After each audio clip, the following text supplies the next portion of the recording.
তার বৃদ্ধ মাকে বৃদ্ধাশ্রমে রেখে আসলো। কিছুদিন পর তার মা প্রচন্ড পরিমাণে অসুস্থ হয়ে হাসপাতালের বেডে শুয়ে আছে। বৃদ্ধ মহিলা তার অসুস্থতার আগে তার ছেলেকে শেষ একটা চিঠি লিখলো।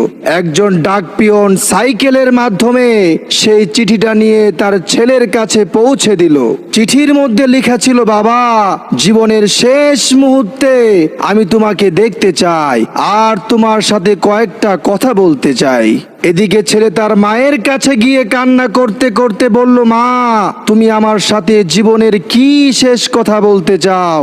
তখন মা বলল, বাবা, তুমি যদি পারো তাহলে এই বৃদ্ধাশ্রমের জানলাগুলোকে ঠিক করে দিও। কারণ হইল এই বৃদ্ধাশ্রমের জানলা দিয়ে অনেক ঠান্ডা বাতাস আসে, যার কারণে বৃদ্ধদের অনেক কষ্ট হয়। আর যদি পারো তাহলে এই বৃদ্ধাশ্রমের খাবারের মানটাকে একটু ভালো করো। কারণ হইল এই বৃদ্ধাশ্রমের খাবারের মান এতটাই খারাপ, যার কারণে আমাকে অনেক দিন না খেয়ে কষ্ট করতে হয়েছে। তখন ছেলে বলল, মা, তাহলে এই কথাগুলো তুমি আমাকে আগে কেন বললে না?